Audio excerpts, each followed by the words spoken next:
बिस्मिल्लाहिर्रहमानिर्रहीम, अस्सलाम वालेकुम। मैं हूं नौमान खान। आपने बिल्कुल ठीक पढ़ा थंबनेल पर कि दो बड़ी ताकतों में लड़ाई शुरू। पीटीएम के लिए कयामत सुगरा का दौर भी शुरू हो चुका है।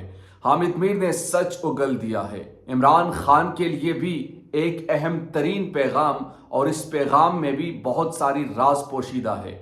निगरान वजीर आजम आने वाले दिनों में क्या करने वाले हैं, ये तमाम चीज़ें हम आपके सामने आज की इस वीडियो में रखेंगे। बड़ी इंपॉर्टेंट डेवलपमेंट्स हैं पाकिस्तान के मौजूदा हालात को देखते हुए, और ख़ास तौर पर अनवारुल हक निगरान वजीर आजम बनते ही बहुत सारी राजों से पर्दा पोशी हो रही है। पर्दा उठ रहा है कि इसके पीछे सोच किसकी थी, निगरान वजीर आजम को असल में लगाया किसने है। बड़ी इंपॉर्टेंट चीज़ें हैं, आप मेरे साथ रहिए। सबसे पहले आगाज़ करते हैं। एक तो हामिद मीर के प्रोग्राम का मैं आपको ये कहूँगा, कल शाहजेब खानजादा के साथ भी वो तशरीफ़ फरमाते, और कल उन्होंने अपने प्रोग्राम में ख्वाजा आसिफ साहब से भी गुफ्तगू की। एक तो बड़ी इंपॉर्टेंट न्यूज़ इसमें यह है जो सबसे पहले मैं आपको देने वाला हूं, कि नवाज शरीफ साहब का आना अब वाकई मशकूक हो चुका है, क्योंकि उनके बड़े अहम राजदार जो है वो ख्वाजा आसिफ है, और ख्वाजा आसिफ ने कहा कि हम 0% रिस्क इस पर नहीं लेंगे, कि नवाज शरीफ के लिए जब तक यानी उनके रास्ते में तमाम रुकावटें जब तक खत्म नहीं होगी, तो वो फिर पाकिस्तान में हम उनको नहीं बुला सकते, किसी किस्म का हम रिस्क नहीं लेंगे। तो इट्स मीन कि वो कुछ सोच रहे थे निगरान वजीर आजम के आने के साथ, उनके लिए कोई रास्ता इन्होंने अपना प्लान बनाया होगा। उस प्लान पर जब अमल नहीं हुआ, तो अब उन्होंने दोबारा अपने उस स्टेटमेंट से वो पीछे हट गए, और उन्होंने क्या कहा कि हम रिस्क नहीं ले सकते, जब तक तमाम मामला क्लियर नहीं होंगे तो हम नवाज शरीफ को वापस नहीं ला सकते। अच्छा, दो बड़ी ताकतों की लड़ाई कौन सी है? मैं आपको ये कंफर्म बता रहा हूं कि ये जो सेनेटर अनवारुल हक काकड़ जो अभी निगरान वजीर आजम है, ये ना पीडीएम की चॉइस है, ना पाकिस्तान पीपल्स पार्टी की चॉइस है, ये बाप पार्टी की चॉइस है। और बाप पार्टी के माजी में मरियम नवाज हमें बताती रही कि बाप बाप के हुक्म को मानती है। दीगर पार्टी के रहनुमा भी बताते रहे कि बाप किस तरीके से काम करती है, बाप किसके इशारों पर चलते हैं, बाप अपने बाप के इशारों पर चलती है।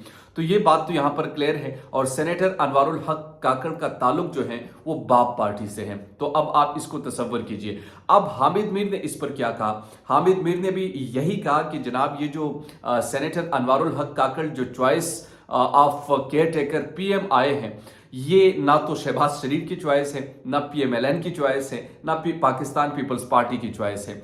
ये चॉइस है बाप की, और बाप की जब चॉइस है तो फिर अब इन दोनों के लिए बड़े मुश्किलात भी है, और ये अब सोच रहे हैं, इनको अब समझ नहीं। अच्छा, ये चॉइस इनकी क्यों थी?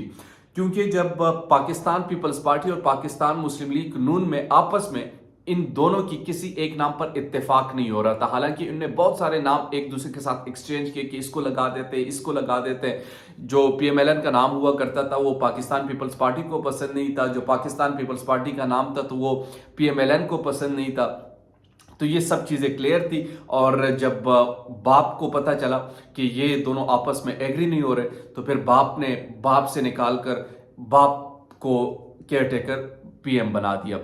अब फिर उनसे सवाल किया गया, क्या 90 दिन में इलेक्शंस हो जाएंगे? तो इस पर हामिद मीर ने कहा कि सेनेटर अनवारुल हक काकड़ का आना 90 डेज में इलेक्शंस करवाना मजीद मशकूक और मेरे यकीन को पुख्ता बनाती, ये हामिद मीर साहब ने कहा है। उनके कहने का मतलब ये था कि वो इलेक्शंस 90 दिनों में नहीं करवाएंगे, और पीडीएम को अब लग पता जाएगा कि इनके साथ होने क्या वाला है। तो एक तो ये चीज़ भी बड़ी इंपॉर्टेंट है कि अभी तक नवाज शरीफ के कागजात क्लियर नहीं है। दूसरी चीज़ ये क्लियर है कि पीडीएम के साथ भी एक अब मतलब वो जो रिलेशनशिप वाला एक सलूक था वो अब शायद उनके पास भी ना रहे। और इमरान खान के लिए इसमें क्या है वो भी बड़ा इंपॉर्टेंट है। इमरान खान के लिए इसमें बड़ी वाज़ेह चीज़ है। आपको मैं बता दूं, ये सेनेटर अनवारुल हक काकड़ जो थे वो किस ज़माने में इमरान खान के बड़े करीब भी थे, जब इमरान खान किसी के करीब हुआ करते थे। तो उस वक्त ये सेनेटर अनवारुल हक काकड़ साहब जो थे वो इमरान खान के भी करीब थे। फिर जब इमरान खान उनके करीब ना रहे तो सेनेटर अनवारुल हक भी इमरान खान के करीब ना रहे, ये अपने साथ चलते रहे। तो ये चूंकि बाप पार्टी से इनका ताल्लुक है तो वो अपने उसूलों पर चलते रहे, इमरान खान किसी और उसूल पर निकल गए। फिर सानेहा 9 मई हुआ। 9 मई के बाद इन्होंने खुसूसी तौर पर प्रेस कॉन्फ्रेंस की, और इनकी जो वजह शोहरत है सेनेटर अनवारुल हक काकड़ की, وہ اسٹیبلشمنٹ کے ساتھ اچھے تعلقات کے حوالے سے یہ جانے جاتے ہیں. اور حامد میر صاحب نے بھی یہ کہا کہ کس زمانے میں جو پچھلی پریویس گورنمنٹ تھی، عمران خان کی گورنمنٹ میں جو اسٹیبلشمنٹ تھی، ان کے ساتھ سینیٹر انوار الحق کاکڑ کے جو تعلقات تھے وہ کچھ خراب ہو گئے تھے، اور اس کے تناظر میں کچھ ان پر نیب میں کیسز وغیرہ بھی شروع ہو چکے تھے. تو یہ سچویشن تھی اس وقت، لیکن انہوں نے خاموشی سے سب کچھ برداشت کیا اور اسٹیبلشمنٹ کے حوالے سے انہوں نے کچھ نہیں کہا، تو وہ برداشت کرتے رہے. اب چونکہ جو موجودہ اسٹیبلشمنٹ ہے اس حوالے سے بھی بڑے سینئر تجزیہ نگاروں کا کہنا ہے کہ ان کے ساتھ ان کے تعلقات بہتر تھے، تو یہ کیئر ٹیکر پرائم منسٹر بھی آ گئے اور آنے والے دنوں میں پی ڈی ایم کے لیے مشکلات بڑھ سکتی ہیں. تو یہ بیسکلی ایک نقشہ تھا. اب اس میں جو امپورٹنٹ چیز کیا تھی کہ نواز شریف کا پاکستان آنا وہ مشکوک لگنے لگا ہے، اور اس کی جو سب سے بڑی وجہ یہ ہے چونکہ خواجہ آصف نے کہا ہے، اور ان کو ایسا لگ رہا تھا، بار بار ان سے پوچھا گیا، حامد میر نے اپنے پروگرام میں یہ بار بار پوچھا کہ جناب آپ بتائیے کیا یہ آپ کی چوائس ہے، یہ آپ کی چوائس تھی، یہ آپ نے لگایا؟ تو انہوں نے کہا کہ نہیں. تو پھر انہوں نے کہا کہ یہ کیوں ایسے ہوا؟ تو پھر انہوں نے یہ جواب دیا کہ جناب دیکھیے یہ یہاں پہ تو ہمارے کسی نام پہ ایک دوسرے کے ساتھ اتفاق نہیں ہو رہا تھا، اور جب اتفاق نہیں ہو رہا تھا تو بیچ میں یہ چیز پھر آ گئی ہے. تو اب دیکھنا یہ ہے کہ سینیٹر انوار الحق کاکڑ جو ہیں وہ آگے کیا کرنے والے ہیں، پی ڈی ایم کے ساتھ کیا کرتے ہیں، پاکستان تحریک انصاف کے ساتھ. تو ظاہر سی بات ہے 9 مئی کے بعد اگر انہوں نے پریس کانفرنس بھی کی اور عمران خان کے خلاف انہوں نے ایک چارج شیٹ بھی دی کہ جناب یہ دیکھیے. اچھا، پھر ایک اور بڑی امپورٹنٹ چیز اس میں، ان کی مخالفت بھی شروع ہو گئی اور بلوچستان سے شروع ہو گئی. اختر مینگل نے ان کی مخالفت شروع کر دی، دیگر نے ان کی مخالفت شروع کر دی. تو ایک تو یہ چیز آ گئی. بیچ میں جو سرفراز بگٹی ہیں انہوں نے ایک سٹیٹمنٹ دیا عمران خان کے حوالے سے، اور انہوں نے کہا کہ عمران خان کو ہم قانون کے مطابق ان سے نمٹا جائے گا، قانون کے مطابق ہم اسے دیکھیں گے.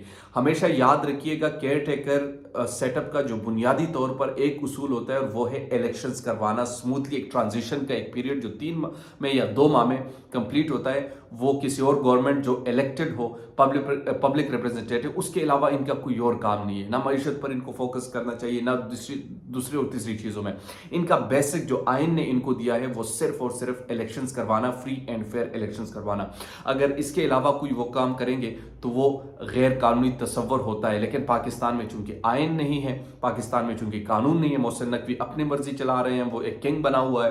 اب دیگر جو بنیں گے کے پی اے میں، وہ گورنر صاحب وہ کنگ بنے ہوئے ہیں. تو وہاں پر تو چیف منسٹر کی کوئی اوقات ہمیں نظر نہیں آ رہی. وہاں پر اعظم خان جو ایک بڑے اچھے نام کے شخصیت ہے، لیکن ان کا کوئی رول نظر نہیں آ رہا وہاں پہ. تو یہ اب تک کی اہم چیزیں ہیں. اب سینیٹر انوار الحق کاکڑ صاحب جو ہیں وہ اپنے معاملات کو کیسے آگے لے کر چلتے ہیں، وہ اپنے معاملات کو کیسے بہتر مزید بناتے ہیں، وہ اپنے ان جماعت کے لیڈرز ہیں ان کے ساتھ کیا کرتے ہیں، یہ تو آنے والے وقت میں ہمیں معلوم ہوگا. لیکن اب تک کی جو اہم چیزیں تھیں میں نے آپ کے سامنے رکھی.